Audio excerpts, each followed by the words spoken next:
Thanks for you watching Wise Monkey channel, and please subscribe and share, and subscribe for a chance to win a grand prize in future. So today's problem is Honda Odysseys. It also applies to a Honda Accord, Acura TL, RX, RDL, whatever's out there, and Honda Pilots. All Hondas, some Civic might have the ATC as well, or automatic climate control. So sometimes, especially when it's has high mileage, this automatic climate control does not work right anymore. And for example, right now it's set at 74 degrees Fahrenheit, of course, and it's supposed to keep it 74, but sometimes it's keeps at 80, like blows only heat or blows only cold, so it does not work right. So we'll show you how to address that. In the past we have shown if one vent is blowing hot, others are cold, this kind of anomaly, then what's going wrong. Usually in other video we showed there's an actuator here, one at the left, one at the right, kick panel down there, and they can go wrong and you have to replace them. But this case is not one side vent. It's very unlikely that both actuators will go wrong at the same time. It is most likely the control board of automatic climate control, which is this control panel, that has to be replaced.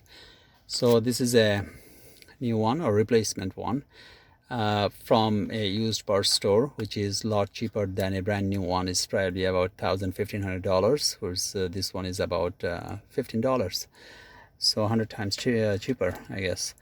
Now to replace it, you do not need to take this shifter gear lever off. This can stay here most likely, and all we need to do is take this panel, front panel, off. So to do that, open that glove box, and this one, hold it on the side, just pull and it will come off. I already took it off. It comes off very easily.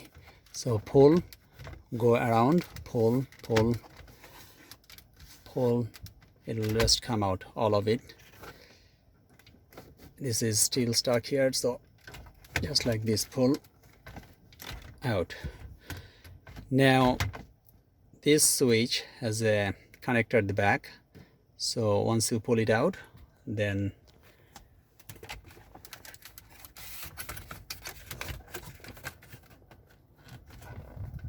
yes, so there's the click, all of them, all the so now before you take this one out, you have to unplug. So show in a second. So I unplug this one, and now to unplug this guy, same method. Press it on the side and pull it.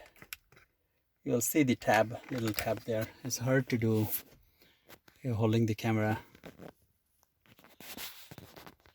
So these are the tabs. You press and hold there and pull it out. Press and hold, pull it out, right? And the other one, I just fell right here to pull it out. So to do this change, this is that piece. So just take these screws out. I think 5 or 6 screws here. Take it out and put the new one. Now before you put the new one back in, just make sure that your new piece has all the bulbs right. You can actually replace the bulbs, the instrument the ATC instrument panel, or ATC cluster, whatever, I don't think it's called cluster, ATC control panel bulbs are right here at the back. So to open these bulbs, you need a flathead. You need a flathead screwdriver. Let's go in, turn it. So clockwise, and yeah, a little narrower than this actually. So then you can replace the bulbs.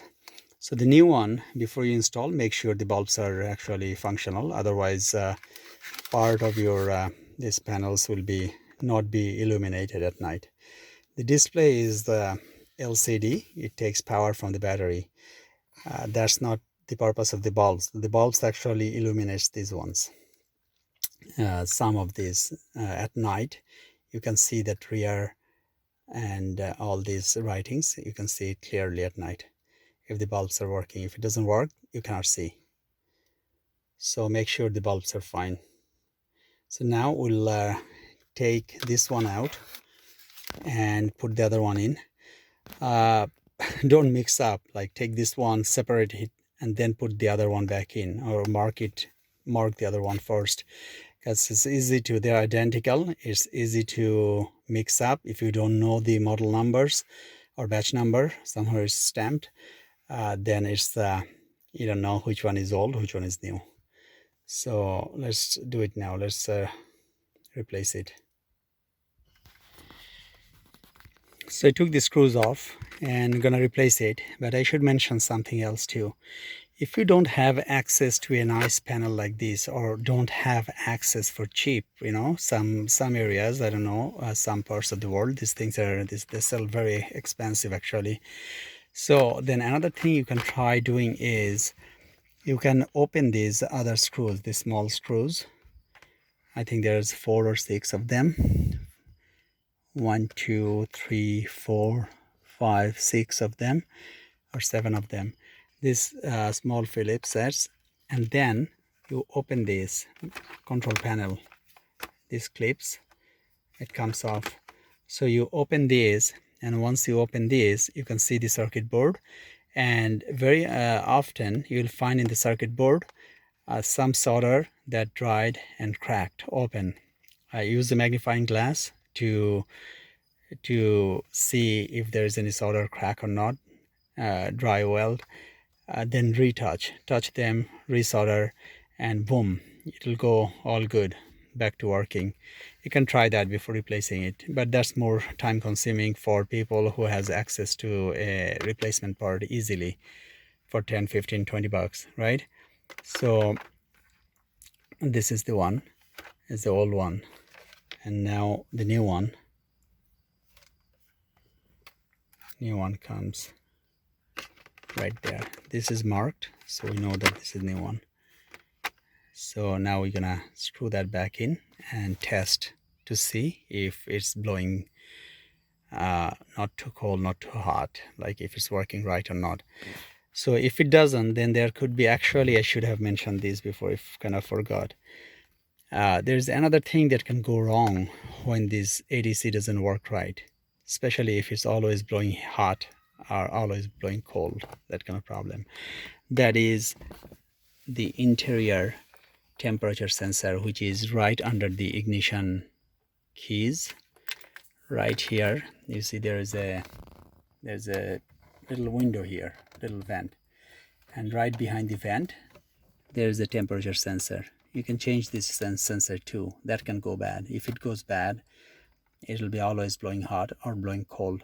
Now in that case, it will not be sometimes good though. It's usually, if this guy is bad, it's always bad. It's not going to be intermittent. My problem is intermittent, so I don't think this is the problem. I think the problem is this guy. So we'll put it back now. So before we put it in, one good things to do is all these tabs, the metal tabs you have here, these ones, you can put a little bit of lubrication all around. That's there are quite a few of them. You can put a little bit of lithium grease or regular grease, or even engine oil. Just touch it, a little bit of oil, even cooking oil, canola oil, whatever. The oil stays here a little bit, and then it helps it to go through these slots easily. comes out. So, or just touch it here, then it works out better. Now time to connect.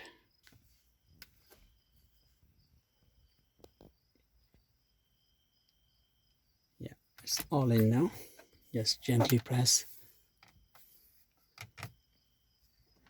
Yeah, time to test. Okay, so I don't know where I was speaking. So what happened is it's working fine, but because this unit came from a Canadian vehicle, so it changed everything, all this temperature to degrees Celsius instead of degree Fahrenheit. So if you want to, that's another thing to know. If you want to change from degree Fahrenheit to degree Celsius, I think this is the only way. You get a part from a Canadian vehicle, and because everything in Canada is, I think, in matrix or MKS unit. So if you don't want that to happen, that make sure that this unit comes from a Canadian made, US made vehicle. Everything in America is in degree Fahrenheit and so on. So it's working fine. Hopefully this helps. Please don't forget to subscribe to the channel as well, and for many more interesting and cost saving videos.